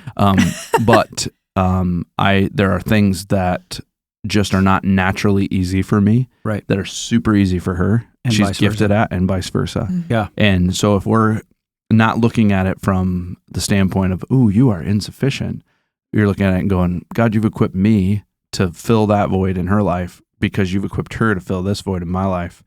Then again, we're battling back to that grace and love place instead of the pointing at the insufficiencies, recognizing that in order to complete someone, you have to have something that they don't have. Like you're putting those pieces together. My dad, I'm sure got this from somewhere, but he used it forever in marriage ceremonies. God took woman from Adam's rib so that the woman would come alongside of him, not from his feet that he would trample over her, not from his head that she would rule over him, but from his side. Yeah. And just to give perspective of what relational balance looks like. Yeah. And that's to the puzzle piece and even the details. I don't know that every marriage is this way. Ours is similar, where my wife is incredible with details. She spent time years ago with a counselor friend who said, from all of the time that I've spent with your wife, she could be the CEO of a Fortune 500 company. And I'm sitting there going, well, he put her as the COO in my house, right? So she's incredibly detailed. I'm the big vision, big picture guy. I'm the dreamer. She's the pragmatic one. And when there was conflict or when we weren't working as a puzzle piece, I would have the idea, pick vacation. We're going to go on vacation. We're going to do this. We're going to do this. And nothing drives me battier or puts me in a negative place than if there is an agenda about vacation. Schedule. We are generally heading south. We will stop when I don't feel like I can drive through the night. We might drive through the night because I'm desperate to get out of this winter hell and go to the beach, right? Or whatever it is. And she would see all of the details necessary, whatever vision thing it was. I want to do this with the house, or I want to do this with the property, or I want to do this with our summer. And she would say, well, how are we going to, how is it? Her mind would immediately go there. Well, when we're not operating as one flesh, it was seen as she's a bubble popper. Mm-hmm. I have all these balloons. I'm the happy, whatever that cartoon is with the dude. And all she does is pop balloons. And her thing was, you're the big dreamer. You're not thinking about who gets to pick up the pieces or try to juggle the bills to pay for this big dream. Mm-hmm. Where we've had to come together with that whole leadership and follow. And I've seen her submit in amazing ways because she loves to know the schedule. And some of our kids are that way. And her influence is like, we're at the beach day 5 and we have a kid panicking, who wants to know, she wants to know, what's the plan for tomorrow? All we have to tell her is the plan tomorrow is whenever you wake up, make some toast. We'll be on the beach. And then we're going to do that side of kind of whatever. We're going to get cleaned up. We're going to go into dinner. That's all she needed to know was a general idea. Well, my wife has learned to kind of flex with the, hey, John runs a very tight scheduled life as it is. There's very little room for error. I submitted the sermon last night at midnight. Yep. Right? Great sermon, by the way. Hopefully. By the way, when you're listening to this, you'll have heard the sermon and you'll notice that John has deviated from his typical 2 to 3 points and stepped into 4. I told him yesterday, take a breath, bro. I've got 4 points. The last one's just kind of like a little summary point, but I'm trying to learn from you, buddy. Yeah. And Jonathan Sherwood, 16 points. But coming alongside knowing what I need. And then, even in the choice of the vacation, I want to be unplugged, nowhere, nothing. She's got to have a place where there's some civilization, right? Because I would just bake and come back looking like Paco Rabanne and enjoy the sea and the salt and the sun. And she wants, hey, listen, is there a day me and the girls can just go? And I'm like, God bless you. The budget, have fun, thrift to your heart's desire, and, just kind of do all the things. But that can be a battleground or it can be. So this has been awesome. I do want to hit quickly before we go. And would you ever come back? Sure, if you'll this have is easy? me. If you'll have me, Oh, are you joking? The mysterious, elusive Rachel Ray. We finally got her here, right? Yes. But just very quickly, and if we think we need to break it down even more, when the man, so for the wife, if she's being the biggest fan, following, she's working to complete him. And again, both are dealing with unselfishness here, or in a place of unselfishness. When we get selfish, or when the man stops loving, learning, and leading, in his flesh, in his sin nature, where does he go? Neglect. Yeah. I think there, sometimes even when we share the marriage wheel or something similar to this in the content or context of counseling, there's this idea of, hey, everything's going to be daisies and roses now because we've learned what we're supposed to do, and so we'll just naturally do it. And then you get back into the confines of home and life and busyness, and the wife will say, was that him trying to learn me, or was that him trying to love me? Or I don't know that he's really loving me like I want to be loved. Like I can see that he's trying something and he's weighing out on the other side, instead of us stepping back and going, ultimately my responsibility is to God. This is what he's told me to do. It's not follow if he leads. It's follow because that's what God's told me to do. It's not lead as long as she follows. No. It's lead and be right before God. So it's each of us in our measured obedience, then trusting that God will be working in our spouse's heart at the same time. Because if the man's not love, learning, and leading, then it's literally a neglect. And if her expectation is, hey, we just heard this, so everything's going to be perfect in our home now, then it leads to disappointment.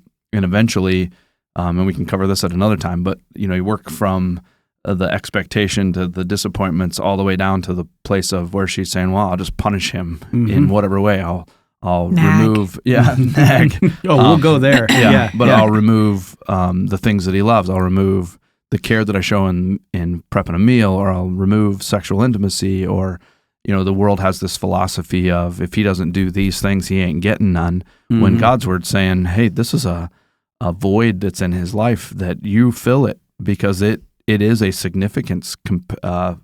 100%. And if you're not filling that component in love out of responsibility and obedience to God, there can be gaps in that relationship where all of a sudden you're going, why does he feel like he needs to step out on me or whatever? Right. And there's a lot that goes into that. So I don't want to be cavalier in just saying this is so. But he's neglecting his God-given role, loving, learn. I'm putting them all out of order. No, those loving, learning, and leading. Together. When you're neglecting those, you're neglecting her. No question. And I would go so far as to say is, because I was trying to remind guys, this is God's daughter.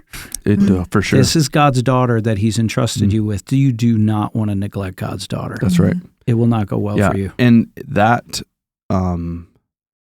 if a man's struggling with pornography, it's rob security. If a man's struggling with a misplacement, a misappropriation of finances, robs your security. Like we can trace so many of the roots of if he's not this communicating improper with her. fruit. Yeah. We can trace What's so going much on of in it your back life, to. bud? Yeah. I don't know. I don't want to talk about it. Yeah. Robbing her security. She doesn't know what you're thinking. Exactly. And, if a wife, on the other hand, is not the biggest fan completing and following leadership, then typically it turns into this nag. I was going to let her say it. Oh, were you? She already did. Yeah. On the wife's side, right? Yeah. Because, I don't know. Where was I going with that? No. If she's not the biggest fan, right. If she's not following and she's not completing, then where does she go in her flesh? Yeah, she's a nag, or she's just discontent in the home. So it's that drippy faucet that Proverbs talks about. And, it can rob him of his significance because nothing's ever good enough, or he's not meeting expectations, or it just makes it a very uncomfortable place at home. You'll watch, just in casual conversations, a wife will say something that has an undertone of negativity towards her husband, and I'll always look right at his eyes. And you can watch it rob him. Yep. It's just an constant undermining with commentary or body language or avoidance. Oh, that's a big one. Yeah. Cold shoulder. Yeah. Mentality. So that's where we go in our flesh. Mm-hmm. The man neglects. And even with that word nag, I know they were trying to use another N-word, some type of an N-word. Not that N-word, that was weird. But it isn't just always like you can nag and never open your mouth. Right. You just be icy cold. Yeah. And that grates on a man like no other, because he wants to fix it. Men want to fix things. They want to provide. And when they can't, even in their own home, like it's just a broken spiral. And the spiral, that's a great word, because then what the spiral happens is the man will run. Yeah. And he'll run from his duties. Yep. He's outside of the umbrella. And then they come and they're like, what's going on? Well, she's always this way. Well, he's neglected me. Well, I can't do anything right. And that's when we see them in crisis. And it's bringing them back to with God at the center. This is why I love this tool. The first time this came up in a fight club, I think I shared this with you. This was last fall, the fight club that I'm a part of right now on Thursdays. Someone brought up something about marriage, and I flipped over a piece of paper and I diagrammed the marriage wheel, and this is how God works, is every guy stood up with their camera phones. Hey, can I take a picture of that? Can I take a picture of that? Can I take a picture of that? One guy was like, I don't know that I can teach that to my wife. And I told him, don't, because where they were at in their marriage, this needs to come from a third party, which is why I'm excited about this podcast, and I'm hoping that is hopeful for somebody. That guy actually, I encouraged him to make an appointment with you, and I think he and his wife both have, and they were just nothing's perfect, but leaps and bounds ahead of where they were. It's been a huge blessing to them. So that's just and again, this is just a tool. There's a lot of different tools. There's it's biblical. So much more. But like one thing that we have found, I received a text last Friday, getting ready for the fish fry in Manistee, and the text was from a couple that we did their premarital years ago down in Kentucky. They came up. We had moved up here with their friends from Kentucky, and we did like a 2.5 day intensive of premarital counseling. They get married. Everything's falling apart. I kept giving them these admonitions. They're not involved in a church. They're not involved in a small group. No one's speaking into their lives. It's just two isolated human beings living life according to the flesh with a lot of deception in the past, even in deception to us of, hey, do you have any sin struggles that we need to bring out and discuss? No. Steeped in pornography, steeped in all these different things. And so then this all comes out in the first few months of marriage. I'm getting texts that are books long on the daily. She's getting texts, hey, help us. And I said, we did everything we could for months on end. And then finally I said, look, the only way this is solved is the two of you finding a local church that preaches the Bible, getting plugged in, small group, getting into intensives of counseling with people that are right there that see you every single day or at least a few times a week. And then you'll begin to have progress coming out of this. Apart from the intimacy of a small group, a lot of marriages are going to be on the rocks. True. They really are. Yeah. And so I get this text Friday. The text says, hey, man, I miss you, love you, a lot of flowery whatevers. And then towards the end, he says, we are plugged into a local church. We're going to marriage counseling twice a month. I'm going to counseling on my own twice a month. We're in a small group. God is flourishing our marriage. He goes, there's almost not a day that goes by that we don't look at the marriage wheel. That's awesome. But because it's just a simple reminder. It puts a visual to the biblical principles. And I Yes. think we need a visual to just stick. I know I do. Yeah, I do. Yeah. And when I first saw it, and we'll figure out a way to make copies available with God at the center. Wow. And God over the entire thing. So I know you've done this before where you've asked somebody on the podcast, will you teach this to our congregation? Is there a tabernacle marriage, something like a training that we could unleash this? We should do this. Yes, maybe in the fall. Fall would be great. Or maybe where there's not a sportsman's dinners and man up and women's retreat and. The cool thing about it is that it's become a pivotal part of our life. Yeah. So it's not not an extra to, I got to go study and prep. I mean, I should study obviously, but it's something that's become part of our daily life. And if I sense that something is off with her, I look at the security principle. Yeah. Where have I lapsed? I'm not looking at it going, she's flawed. I'm looking at it going, I probably screwed something up. And and vice versa. Because if we're living in grace and love, with that being the core pursuit of our marriage, then we're typically introspective, not always, well, it's obviously them. But we look at that all the time. Security, significance. We might not use the exact terminology, but I'm processing it that way. And I see that with other couples. I'll hear I robbed her of her security, or I did this or whatever. It's been huge for me. Yeah. Is to see, okay, what is she afraid of? Because like, what have I done to make her feel insecure? Yeah. Or what fear is here? Now, I can't be the Holy Spirit and conquer every fear or anxiety or worry, and especially of what a woman might have. But am I neglecting her security? And if you think about that, whenever security is neglected, that's when the wolves come in. That's when the bad guys show up. That's when bad stuff happens, is that lapse of the door didn't get locked, the guard wasn't at the gate, whatever that was. And vice versa, is when someone is not feeling significant. It's like, even if I'm not nagging, am I providing that significance that becomes the glue to make a marriage work? I think it could be revolutionary. Yeah, and also like when it is one-sided, when the marriage wheel is broken and one spouse or the other is off the rails, like if you are working with your relationship with the Lord and you are, like he was saying earlier, following him and obeying God's commands, God uses that to sanctify the other one in his time. It may not be right away. It may be years down the road. But so like if I have a woman that's like, he's just doing all these things and they're horrible, I say, dig in deeper, fight harder. It's worth it because you committed to that man and God is over it all. And so, there might be some brokenness there, but fight. Yeah. And it's worth it. And there's scripture about that specifically There's that directed warrior at a princess. woman. There's that warrior princess. 100%. Yeah. You don't get a pass. Hey, I'm doing my best to love and to lead and to learn, but she's not doing her thing. Yeah. Bro, keep doing what you're doing. Yeah. Or vice Serve versa. harder. Yeah. Show more grace.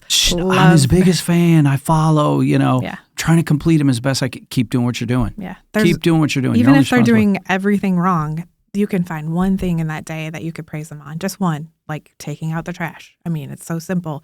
Man, thanks for doing that. Because I'm the worst. I fill it up till it's breaking. Oh my God. Our I'm like, I family. have to get that 25 cents out of that bag. Yeah. She gets 26 cents Yeah, out I of do. every 25 cents. Detail. The fact that you know how much those bags cost. I don't I'm like, really. I do just not pick up some really. bags. I don't even know if they fit They're the probably container. like 2 cents, but Yeah. No, this has been good. This has been good. One last thing. Sure. This will come on the tail of a message on forgiveness. The understanding of, do we have time for this? Sure. Go. The understanding of what it means to truly forgive in the bounds of relational, that context of relationship is a massive make or break for all marriages. And the model that Christ gives us is in Ephesians 4:32. It says, be kind one to another, tenderhearted, forgiving one another, even as God in Christ forgave you. Wow. So That's a modeling big ask. in that. Mhm. And what we see, and we can flesh this out further at another point, but what we see often is that a wife will say, I forgave him, but, Yeah. and what that means is, and the husband could say the same thing, Mhm. not just picking on him. Yeah. What that means is, I, for the moment, will relinquish whatever the hurt is, but I have stored that. And I like to use if you remember the little cartoons with the pole over the shoulder and the handkerchief with Yep. all the knapsack. Yep. What that means is they have taken it, they've placed it in the knapsack to be used again later, which is not forgiveness. As a It weapon. just becomes a tool Yeah. or a Yeah. weapon for future confrontation where you're like, well, last time you did this, and you pull it back out. Yeah. When in reality, modeling our forgiveness after God's forgiveness, which is what the challenge is, means that I choose to forgive, to be not bringing it up again. If I keep bringing it up, I haven't forgiven. Haven't forgiven. Yeah. Which means that there's a breaking down of my own personal soul, my heart, leading to bitterness, leading to contempt, leading to discontentment. All of those things are happening here when the other person might not even know that it's still a bother. You said you forgave me. I didn't even know this was still bothering you. Thought it was gone. And we're imperfect in the things that God is perfect at, such as forgiving of sin. But a conscious reminder that when I say I forgive, I'm not going to bring it up again. It doesn't come into the next conversation. We're starting with a fresh slate in that relational context. That immediately shows improvement in marriages, like from the get-go, because I'll have folks that'll say, well, before we were Christians, in our marriage, we had all this happening. This happened. He did this. I did this. I did this. It's back and forth. And they're 15, 20 years removed from all of that. Yeah. And they're still using it in arguments today. Goodness sakes. Drop those thank rocks. God Rachel doesn't do that to me. I mean, we wouldn't make it a day. So there's like a reassessing, a reevaluating. Have I truly forgiven them? If not, I'm living in sin before God. Mark tells us that if I stand to pray with contempt or unforgiveness in my heart, that God does not hear me. Even if we go back to our Father who art in heaven, hallowed be thy name, thy kingdom come, thy will be done on earth as it is in heaven. And we get all the way through, forgive us our trespasses as he forgives us. Like that whole concept puts us out of alignment with obedience before Christ if we're not truly forgiving as Christ forgave. And that admonition is all throughout Scripture. Forgive as Christ forgave. Even in what it says in the passage that we already mentioned in 1 Peter 3, when it says likewise, the learn part, husbands, live with your wives in an understanding way, showing honor to the woman as a weaker vessel, since they are heirs with you, right? So this is God's daughter of the grace of life. There's a warning there, so that your prayers may not be hindered. If you're harsh with your wife, if you call names, if you degrade her, if you're neglecting her, God doesn't hear you. He does not hear. He hears what you're saying about his daughter. He doesn't hear your prayers, bro. Word. And so, no, that's good. Yeah. Very good. So you heard it here first. There's going to be something marriage related. Hopefully this is helpful. If you need counseling, reach out to the tab. If you want to hear more about the marriage wheel, you can post up Adam. You can post up Rachel. You can post them up both. Try. Busy schedule. Who provided the fish for the fish fry? Do you know who provided the fish for the fish fry? Wasn't it the Dublin General Store? It was the Dublin General Store. The Dublin General Store. So that's a free shout out for the Dublin General Store, even though there has not been jerky at this table since Britain left. And even when Britain was here, it's valid. The jerky never made it here because Britain told me about the jerky that came from Dublin General Store, but it was consumed by various staff members and Britain before it ever got here. So Dublin General Store, no free shout outs. Just want to say that. It's true. Do you have a Yukon River knife? I do actually have a Yukon River knife. You can get your Yukon River knife at yukonriverknives.org. You can support Alaskan Inland Mission. You can. Yeah. I had a cool convo on the way to the office this morning with a dad that is buying one of the Hunter knives for his son for his graduation gift from high school. Nice. But he's having Joshua 1:9 engraved on the blade. Yeah. And Be strong and courageous. Yeah. Just a cool gift. I didn't know idea. that inscribing the knives was. Oh man, we can do all kinds of cool If things. you need tax help, no, please. After April 15th. Yeah, if you need tax help. You can call the firm that I work for. Exactly. Do not call Rachel. No. I would not do that to you. Matt, you got any questions about marriage, or is it all sorted out? You heard, well said, sir. We'll get Matt and Victoria on for Help My Marriage Part 4. No? We'll have to get that approved. We'll see if she's... Talk to her agent. Yeah. We'll have to talk to her agent. Man, these agents. I know. They're messing us up. Yep. Podcast family, thank you for persevering with us. Thank you, Rachel Ray. Thanks, babe. For giving us the wisdom. And for coming on here. It was not in the job description. You were here of your own free will. Absolutely.